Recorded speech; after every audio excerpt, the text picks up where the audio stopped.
खरीफ season की तैयारियों के बीच सिरमौर जिला कृषि विभाग किसानों को उच्च गुणवत्ता वाला मक्की बीज उपलब्ध कराने में जुटा हुआ है। विभाग का उद्देश्य किसानों को प्रमाणित एवं उन्नत किस्मों के बीज उपलब्ध करवाकर मक्की उत्पादन में वृद्धि करना और उनकी आय को बढ़ावा देना है। कृषि विभाग द्वारा जिले के विभिन्न विकास खंडों और कृषि केंद्रों के माध्यम से किसानों को उन्नत किस्मों का मक्की बीज वितरित किया जा रहा है। विभागीय अधिकारियों के अनुसार गुणवत्ता युक्त बीज फसल उत्पादन की सफलता का सबसे बड़ा महत्वपूर्ण आधार है। बेहतर बीजों के उपयोग से न केवल पैदावार बढ़ती है बल्कि फसल की गुणवत्ता में भी सुधार होता है। सिरमौर जिला में मक्की खरीफ मौसम की प्रमुख फसलों में शामिल है और बड़ी संख्या में किसान इसकी खेती करते हैं। ऐसे में समय पे उन्नत बीजों की उपलब्धता किसानों के लिए बेहद महत्वपूर्ण मानी जा रही है। कृषि विभाग ने किसानों से अपील की है कि वे केवल प्रमाणित बीजों का ही उपयोग करें ताकि उन्हें बेहतर उत्पादन और आर्थिक लाभ प्राप्त हो सके। विभागीय अधिकारियों ने बताया कि बीज वितरण के साथ किसानों को आधुनिक कृषि तकनीकों,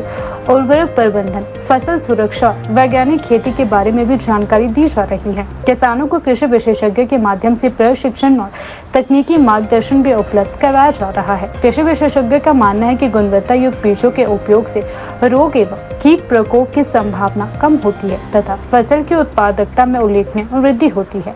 इससे किसानों को बेहतर आर्थिक लाभ प्राप्त करने में भी मदद मिलती है। सर, जिला सिरमौर में 40,325 हेक्टेयर एरिया में मक्की लगती है और जिसमें कि हम किसानों को उत्तम क्वालिटी का बीज मुहैया करा रहे हैं।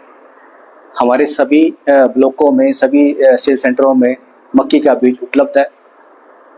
जिला में टोटल मक्की की लगभग 480 मीट्रिक टन बीज की रिक्वायरमेंट रहती है, जिसमें से 100 टन के आसपास हमारा डिपार्टमेंट ने मक्की का बीज सभी ब्लॉकों में उपलब्ध करा दिया गया है।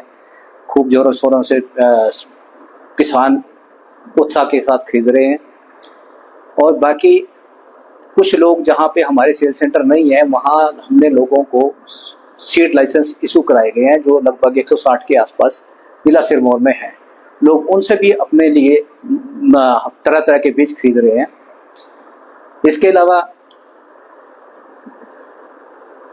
जो हमने मक्की उपलब्ध कराई है वो अलग अलग वैरायटी की, अलग अलग लोकेशन के हिसाब से हाइट के लिए अलग से वैरायटी है और लो साइड में थोड़ा ज़्यादा पैदावार देने वाली और देर में पकने वाली, लगभग 150-60 दिन पकने वाली, और हिल एरिया में 90 से 110 दिन के पकने वाली जो वैरायटियाँ उपलब्ध कराई गई हैं।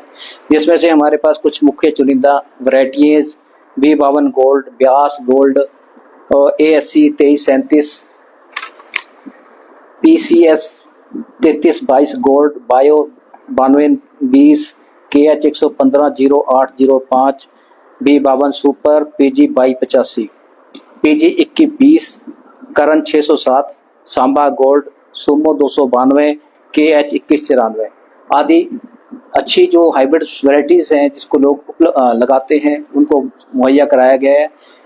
कुछ किसान अपना बीज, लोकल बीज यहाँ पे बेचते हैं, उससे बीज की आपूर्ति करते हैं और कुछ कंपोजिट वैरायटीज मार्केट से खरीद के उनको लगा रहे हैं और अच्छी पैदावार ले रहे हैं किसान। की बिजाई जून माह में उपलब्ध रहती है, लेकिन ये डिपेंड करता है कि बारिशें कब स्टार्ट होती हैं। जैसे नमी रहेगी जमीन के अंदर तो किसान उसी दिन अपने स्टार्ट कर देता है। जैसे अभी हल्की फुल्की बारिश हुई है तो कई जगह पे कुछ लोगों ने अभी भी बिजाई शुरुआत कर दी है जहाँ खेत खाली थे, लेकिन मेन बिजाई हमारी 15 जून के आसपास स्टार्ट होती है। जिला सिरमौर में 2200 हेक्टेयर के आसपास प्राकृतिक खेती हो रही है आज तक, जिसमें कि मक्की, धान, गेहूं और आपका हल्दी, अदरक आदि सभी फसलें प्राकृतिक ढंग से उगाई जा रही हैं। जिला सिरमौर में लगभग 12,000 के आसपास किसान जो अभी नेचुरल फार्मिंग कर रहे हैं और किसान नेचुरल फार्मिंग करने के लिए हिमाचल सरकार ने बहुत ही अच्छे स्कीमें चलाई गई हैं जिसमें उनको सब्सिडी उपलब्ध करा रही है और किसानों को उत्तम क्वालिटी के बीज नेचुरल फार्मिंग के भी उपलब्ध करा रही है। और मार्केटिंग के लिए किसानों के, जैसे कि आपको पता होगा कि अभी हिमाचल सरकार ने 30 रुपये किलो अदरक का रेट मिनिमम सपोर्ट प्राइस दिया है, 80 रुपये गेहूं का रेट दिया है और 50 रुपये मक्की का रेट दिया है। इसके अलावा एक हमारे जहाँ पे मंदिरों का नुकसान या जंगली जानवरों का ज़्यादा नुकसान है वहाँ पर हल्दी लगाने के लिए सरकार प्रोत्साहित कर रही है और हल्दी के बहुत अच्छे रेट सरकार ने दिए हैं। 150 रुपये पर केजी यानी 15,000 रुपये क्विंटल के हिसाब से खरीद रही है। और पिछले 3 सालों से विभाग ने हल्दी, गेहूं, मक्की कंटिन्यू खरीद रही है। तो जो किसानों के लिए एक अच्छी आजीविका बन रही है। किसान नेचुरल फार्मिंग की तरफ और बढ़ रहे हैं। और साथ में अभी सरकार ने क्लस्टरों के बेस में क्लस्टर बना के एक ग्रुप बना के लोगों को खेती के लिए अवेयर कर रही है।